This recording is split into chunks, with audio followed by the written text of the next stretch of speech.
Ang unang bagay na gagawin pagbalik bago ang katapusan ng mundo ay bugbugin ang kapatid kong babae na mismong ako ang nagpalaki.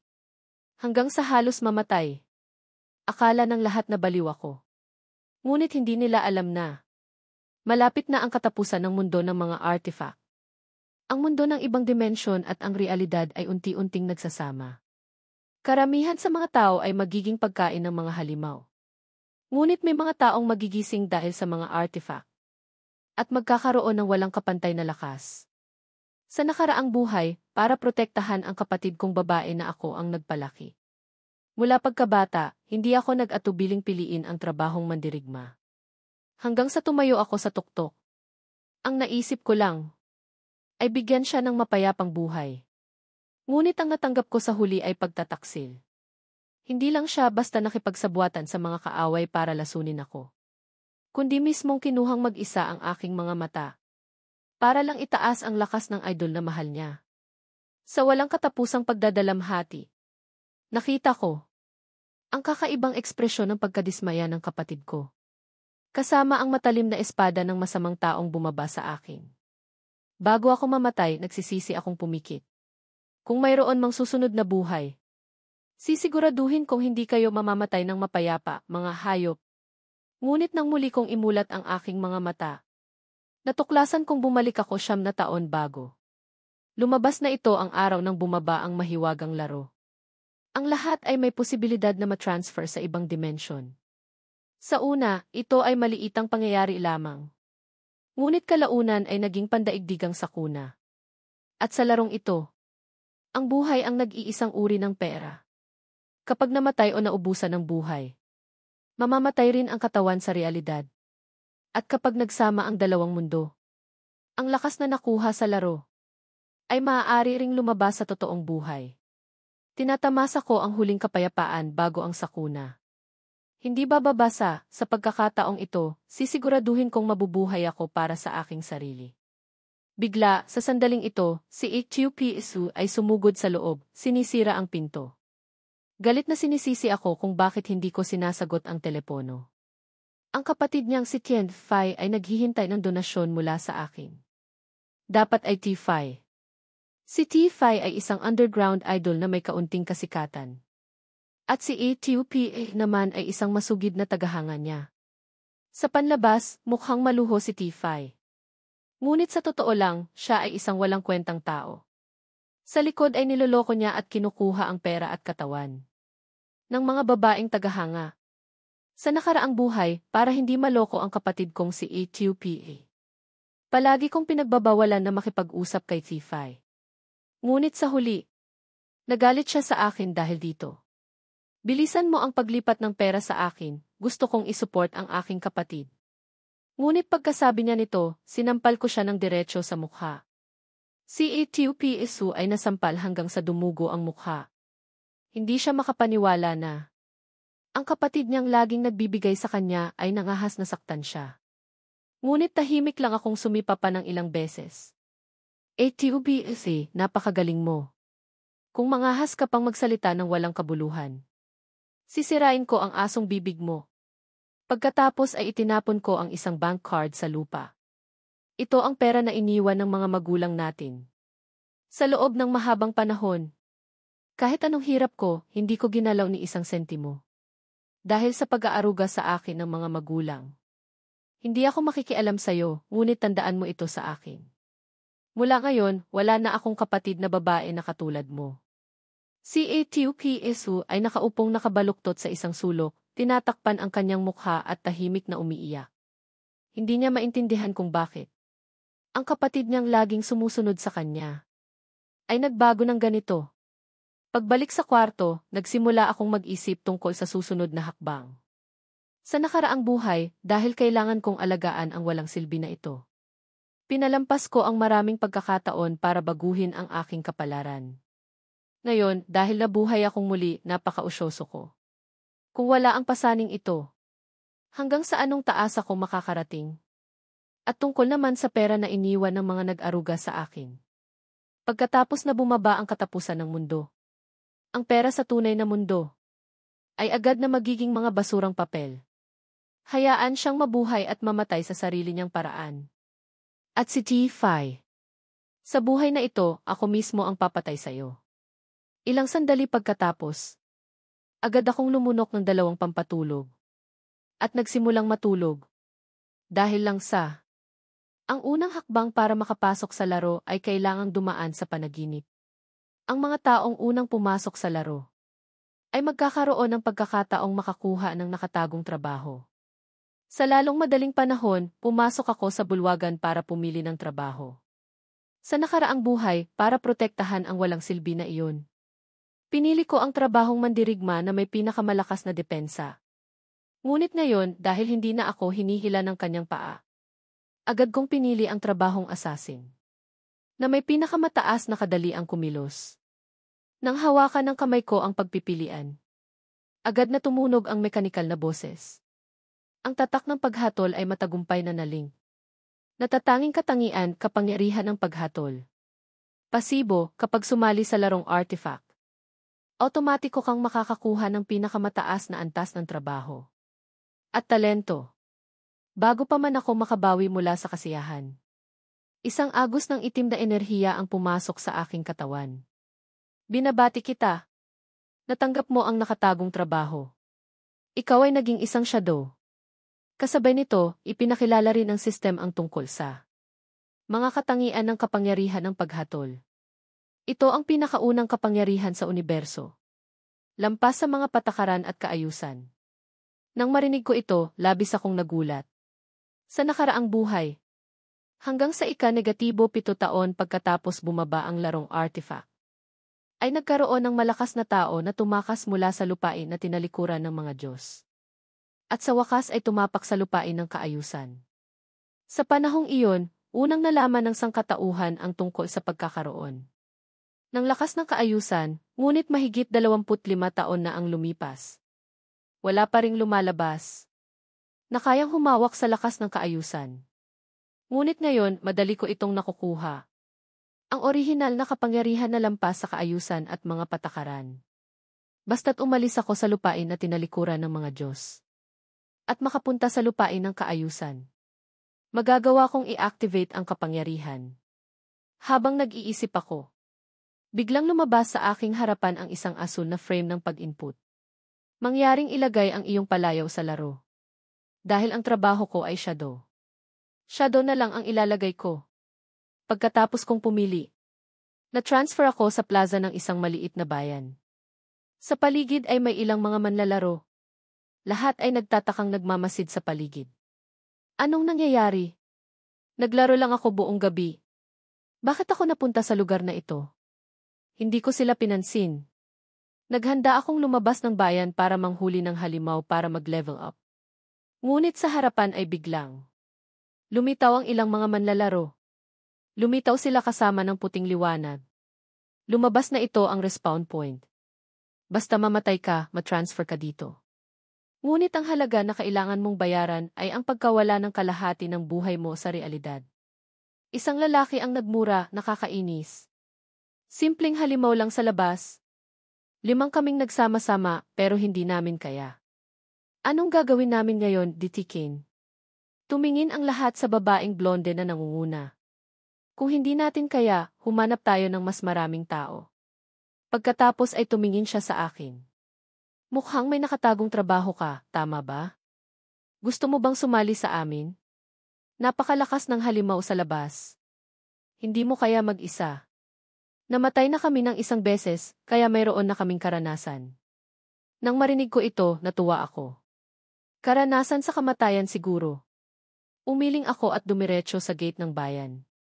Nang mapagtanto niya na tinanggihan ako, ang babaeng blonde at ang ilan sa kanyang mga kasamahan ay nagkaroon ng parehong ekspresyon. Shadow ang pangalan. Talagang nagpapanggap. Ang babae ay tumawa ng malamig at sinabi, "Sundin natin siya at tingnan kung paano siya mamatay. Sino ang nakakaalam, baka makakuha tayo ng kapakipakinabang na impormasyon." Gayunpaman, napansin ko agad ang kanilang mga aksyon. Nang walang pag-aalinlangan, agad kong ginamit ang kasanayang shadow step. Sa isang iglap, ang aking katawan ay parang nagsama sa kapaligiran. Nawala ako sa harap nila. Kapag ginamit ang shadow step, magiging invisible ka sa loob ng ilang panahon.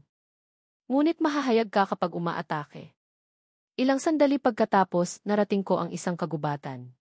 Binuksan ko ang aking property panel at natuklasan na sa nakaraang buhay, ang mandirigma ko ay mayroon lamang 3 puntos ng lakas. Ngunit ngayon, ang shadow ay may karagdagang puntos sa lahat ng katangian. Lalo na ang bilis na umabot sa 8 puntos. Mayroon ding 5 property point na maaaring malayang ipamahagi. Sa mundo ng martial arts, ang bilis lamang ang hindi masisira. Ibinuhos ko ang lahat sa bilis. Sa unang yugto, kahit paano mo ipamahagi, kaya paring durugin ng halimaw. Ang manlalaro, kapag nagpabilis ka lang, magkakaroon ka ng pagkakataong talunin ang halimaw ng hindi nasusugatan. Sa tamang sandali mula sa malaking puno sa tabi, narinig ko ang mga tunog ng kaluskos. Tumingin ako sa pinanggalingan ng tunog at nakita ang isang crawling cow na nilulunok ang buhay ng isang manlalaro. Siguro ito ang halimaw na pumatay sa grupo ng blonde. Nang matuklasan ko siya, natuklasan din niya ako at sumugod sa akin. Sa nakakagulat na bilis, agad kong ginamit ang shadow step. Nawala. Sa paningin nito, ang crawling cow ay walang pinagkaiba sa isang is. Ang lahat ay nanatili sa dati. Tumingin ako sa paligid. Gayunpaman, sa sandaling ito, ako ay nasa estado ng stealth. At nakalapit na sa likod ng crawling cow. Pagkatapos, isang suntok ng kutsilyo mula sa itaas pababa. Ang agad na nagtapos sa kanya. Nagulat ako sa pangyayaring ito. Kahit na alam kong ang pag-atake sa batok ng crawling cow ay magdudulot ng nakamamatay na pinsala. Ang dami ng pinsala ay masyadong mataas pa rin. Susunod, dinurog ko ang orb of light na lumitaw pagkatapos niyang mamatay. Na nakakuha ng 3 araw ng buhay na maaaring ipagpalit. Kasama ang 54 taon 155 araw ng buhay na hindi maaaring ipagpalit. Nang makita ko ito, nakaramdam ako ng kawalan ng kakayahan. Pinatay ng crawling cow na ito ang 5 tao. Ang kabuang buhay ay dapat na higit sa 100 taon. Hindi ko akalain na makakakuha lang ako ng 54 taon. Ngunit ang buhay na hindi maaaring ipagpalit ay pansamantalang walang silbi. Ang buhay lang na maaaring ipagpalit ang tutulong sa akin. Nailipat ang kagamitan, kasanayan at trabaho sa realidad. Sa tamang sandali, ang kapangyarihan ng paghatol ay biglang nakakuha ng talentong infinite evolution. Sa solong estado, ang pagpatay sa mga halimaw ay may posibilidad na makakuha ng puntos ng ebolusyon.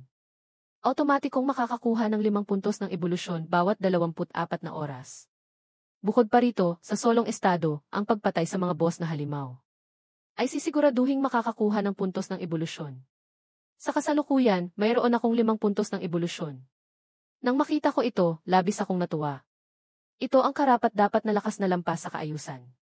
Ibinuhos ko ang lahat ng puntos sa kasanayang shadow step at backstab. Ang backstab ay nagpataas ng pinsala mula 0% hanggang 15%. Pinahaba ng shadow step ang oras mula 16 na segundo hanggang 32 segundo. Ang cooldown ay 26 segundo. Sa ganito kahabang oras ng pagtatago, nagagawa kong panatilihin ang walang hanggang stealth. Kahit na ang crawling cow na puno ng dugo ay magagawang pumatay sa isang atake. Sa sandaling ito, may dumadaan na magkasintahan. Nakita nila ang katawan ng crawling cow sa tabi ko. Mukhang hindi naman mahirap ang larong ito, hahaha. Huwag kang matakot. Sa madaling panahon, kapag lumabas ang halimaw, dadalhin kita para pumatay. Habang naglalandian sila, hindi ako nag-atubiling mag-activate ng stealth. Dahil sa mismong itaas nila, may malaking gagamba na bumabagsak ng mabilis mula sa puno. Bago pa man makapag-react ang lalaki, agad na siyang pinatay ng gagamba. Hindi ito isang normal na halimaw, kundi isang copper-level mini-boss, Netcatcher. Ang dami ng dugo nito ay humigit kumulang 1.6B. Hindi ito ay hindi ang bagay na kayang harapin ng isang baguhan. Ngunit tama lang para subukan ang kasanayang bagong upgrade. Shoot! Isang malamig na liwanag ang sumilay. Agad na natusok ang isang mata ng Netcatcher. Dahil sa biglaang atake, daan-daang mata ng Netcatcher ang agad na tumitig sa akin. Pumasok ito sa galit na estado. Nagsimulang atakihin ng walang diskriminasyon. Hinahanap ang aking posisyon. At nagpakawala ng isang serya ng mga gagambang anak. Ngunit ginamit ko ang stealth. Nagtatago sa likod ng isang malaking puno. Ngayon ay malinaw na hindi na malalapitan. Pagkatapos, pumulot ako ng isang bato sa lupa at ibinato ito ng malakas sa kanya. Isang serye ng pinsalang 279 ang lumitaw sa kanyang katawan. Sa totoo lang, ang pangunahing pinagmumulan ng aking pinsala ay ang kasanayan. Kasama ang karagdagang pinsala. At pinahusay ng mga kasanayan sa trabaho. Kaya't kahit bato lang ang tinamaan sa kaaway, hindi rin mababa ang pinsala. Hintayin ko lang na mag-cool down ang kasanayan at pagkatapos ay ibato ang bato. Muling i-activate ng bato ang kasanayan, na may epekto ng pag-atake sa kahinaan mula sa likod. Sa ganitong paraan, sa wakas ay nagawa kong patayin ang netcatcher. Kasabay nito, sa isipan ng lahat ng mga manlalaro sa baguhan na bayan. Sabay-sabay na tumunog ang isang abiso ng sistema. Tinalo ng manlalarong Shadow ang tagapag-alaga. Naging unang tao na umabot sa Antas 2. Ang leaderboard ng Antas ay binuksan. Sa sandaling ito, ang lahat ng mga manlalaro sa bayan ay natigilan. Ano iyon, DTT? Ang pangalang Shadow na iyon. Hindi ba't ang lalaking lumabas na mag-isa kanina? Ang bilis niya, naka-level 2 na?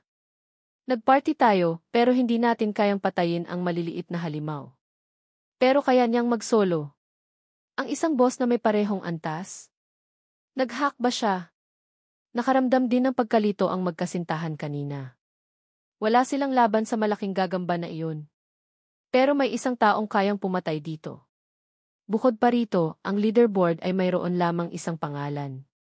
Na nagpapatunay na nag-solo siya. Mas lalo pa silang napasigaw na parang nakakita ng multo.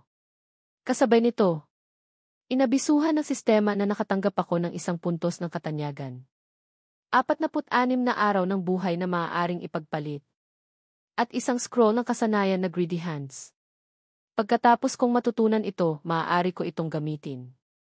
Sa katawan ng halimaw, may 20% na posibilidad na makakuha ng karagdagang bahagi ng pagnakawan.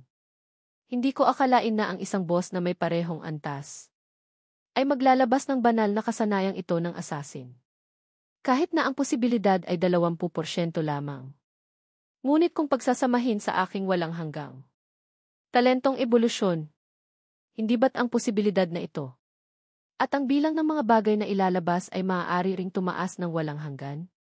Kasabay nito, sa tunay na mundo sa silid-aralan ni HUPA, maraming tao ang nagkukumpulan. Nakita lang ang isang lalaking estudyante. Sa klase na nakahiga sa mesa, mahimbing na natutulog. Ang kakaiba ay, ang kanyang katawan ay biglang nagiging transparent. Sa buong mundo, may nakakalat na mga taong nagpakita ng katulad na sitwasyon. Nagkalat sa internet ang hindi mabilang na teorya. Ngunit dahil hanggang sa kasalukuyan, walang sinuman ang gumising mula sa pagtulog. Walang nakakaalam kung ano ang nangyayari. Kasabay nito, sa mundo ng laro, pinaunlad ko ang Greedy Hands sa 70%, antas ginto. Pumunta ako sa katawan ng crawling cow sa harapan ko. Ginamit ang Greedy Hands. At nakatanggap ng 2 puntos ng ebolusyon. Kasama ang 46 na araw ng buhay na maaaring ipagpalit. Labis akong nagulat. Kailangan ko lang umunlad ng isa pang beses. At ang Greedy Hands ay makakagarantiya na 100% makatanggap ng karagdagang pagnakawan. Gayunpaman, ngayon, tiyak na natuklasan na ng mga bansa sa mundo ang problema. Parami ng parami ang mga taong papasok sa laro. Kailangan kong bilisan ang progreso. Sa sandaling ito, narinig ko ang isang labanan sa aking harapan. Nagtago ako sa dilim. Sinundan ang tunog at tumingin doon. Nakita ko ang isang halimaw na sinusubukan ang isang grupo ng mga manlalaro. Ang namumuno sa grupo ay isang malaking lalaki na may matipuno katawan. Hawak niya ang isang mababang kalidad na kalasag. Habang sinusuportahan ang pag-atake ng halimaw, umatras din siya. Siya ang manlalarong pumapangalawa sa bayan ng Kabibe, na may pamagat na Van Nen. Sa likod niya ay may 5 manlalaro na may mga nakatagong trabaho. Lahat sila ay may seryosong mukha. Patuloy na ginagamit ang mga kasanayan para atakihin ang halimaw. Sa kasamaang palad, kahit na mamamana umago, Isang lalaki at isang babae, dalawang taga-suporta na nasa malayo. Mahirap pa ring tamaan ng pag-atake ang halimaw. Samantala, umiiwas ang halimaw. Habang ginagamit ang kuko at pangil para umatake. Mabilis na bumaba ang dugo ni Ed sa kalahati. Agad niyang inutusan ang pari sa koponan na pagalingin siya. Ang iba naman ay nagpatuloy na atakihin para patayin ang boss. Ngunit nakalimutan niyang ito ay labanan sa labas. Kapag tumagal ito ng masyadong mahaba, madali itong makaakit ng iba pang mga halimaw. Habang lumalaban ang labanan, may lumitaw pang mga halimaw mula sa kagubatan. Ang karumaldumal, isang normal na halimaw na antas dalawa. Ang katawan ay natatakpan ng maitim na putik. Umatake ito mula sa malayo patungo sa pinuno at sa isa pang kasapi. Isang lalaki sa koponan ang sumugod na may espada. Ngunit nagdulot lamang ng kaunting pinsala. Pagkatapos, humikab ang karumaldumal at dumura ng isang tumpok ng masamang amoy na putik. Hindi maganda. Ito ang mudrap na nagpapabagal sa paggalaw. Ang buong koponan na 6 na tao ni Ed ay nahulog sa isang mapanganib na sitwasyon. Mabilis na bumababa ang dugo ng buong koponan. Tinitigan ko ang koponan na ito. Sa mismong sandali ng panganib, nagpa siyang akong sumugod. Sa isang slash lang, pinatay ko agad ang isang karumaldumal. Agad na nagulat ang buong koponan. May tumutulong sa atin. Nakita lang nila ang isang madilim na anino na dumaan. At agad na bumagsak ang halimaw. Seryosong sinabi ni Ed, huwag tayong magpagambala, magpatuloy tayong lumaban. Pagkalipas ng halos 30 segundo, lumitaw ako sa likod ng isa pang karumaldumal. At muli itong pinatay agad. Nakatanggap ako ng 4 na puntos ng karanasan. Nakatanggap ng 1 puntos ng ebolusyon. Nakatanggap ng 1 aklat ng kasanayan, Poison Dagger. At 8 araw ng buhay na maaaring ipagpalit. Poison Dagger, naghahagis ng 1 punyal na puno ng lason. Maximum na abot ng 12 metro. Nagdudulot ng karagdagang 4 na puntos ng pinsala kapag tinamaan ang target. Kasabay nito, ina-activate ang malakas na epekto ng lason. Cooldown ng 5 segundo.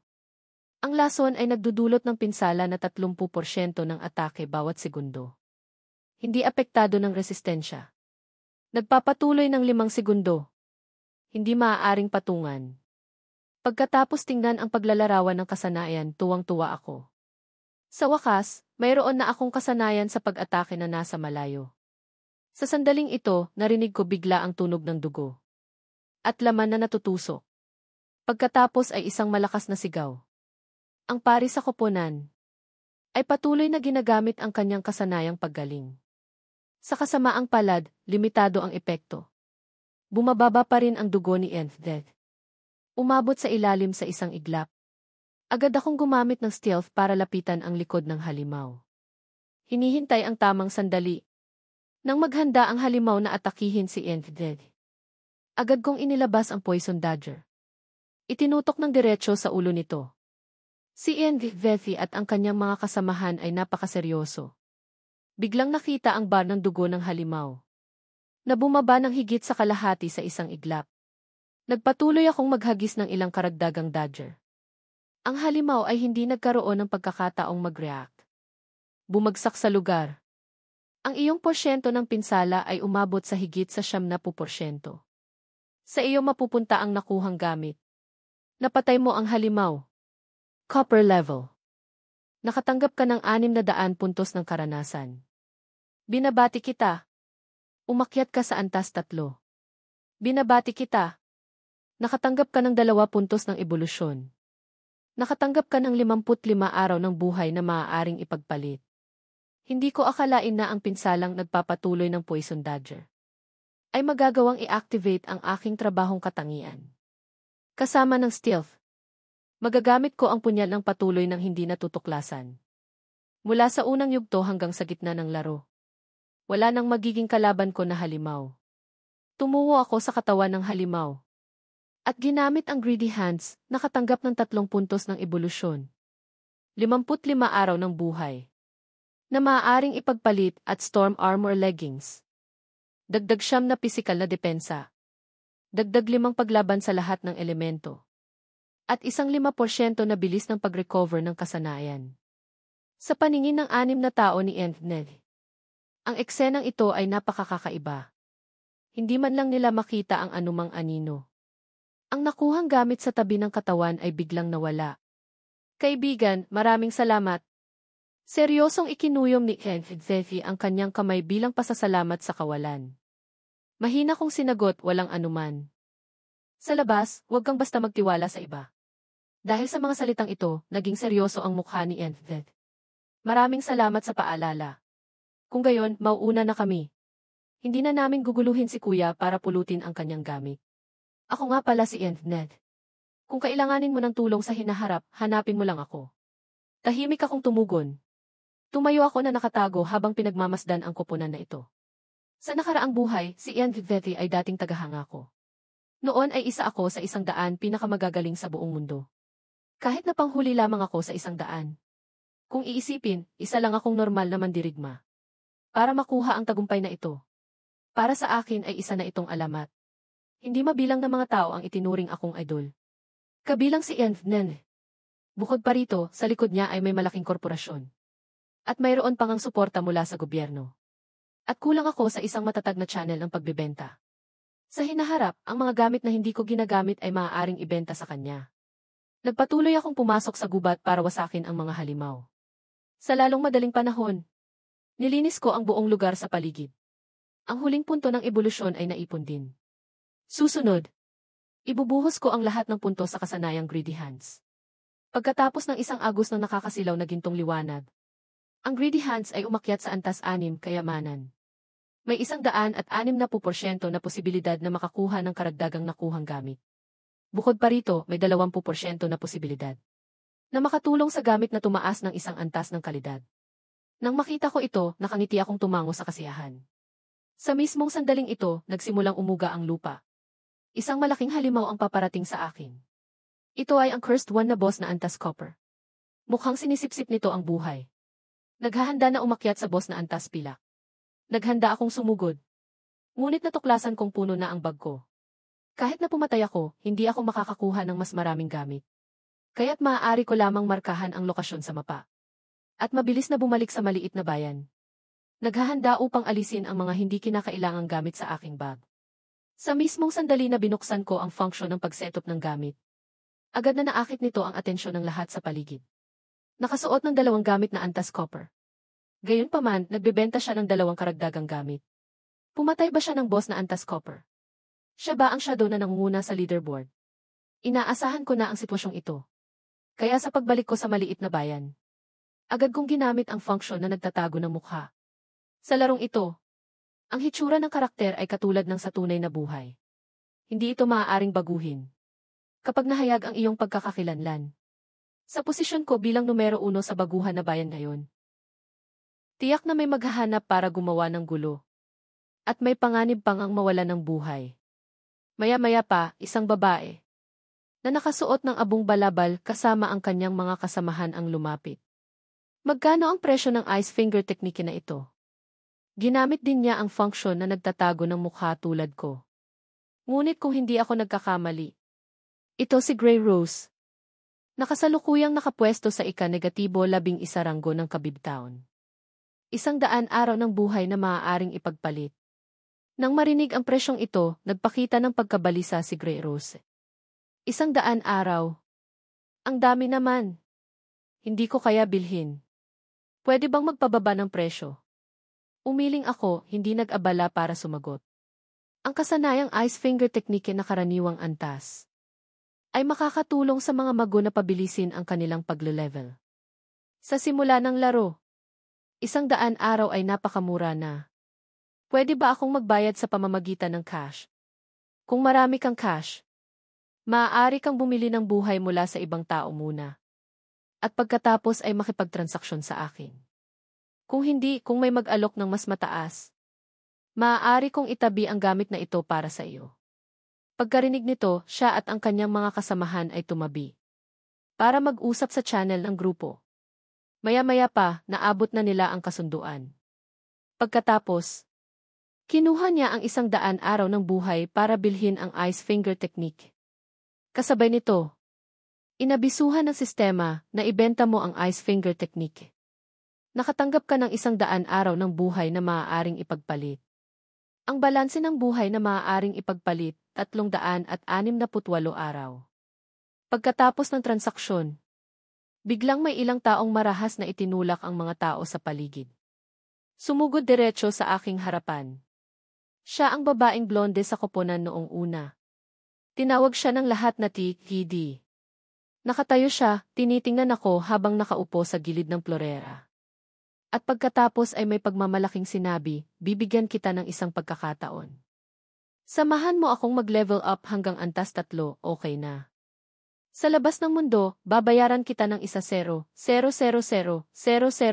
F. Ang tatay ko ay ang presidente ng Jiang Group. Huwag kang mag-alala, kaya kitang bayaran. Natigilan ang lahat sa paligid. Sobrang generous. Talagang jackpot. Kung si Shadow ang magdadala sa kanya, sobrang dali lang umakyat sa antas 3.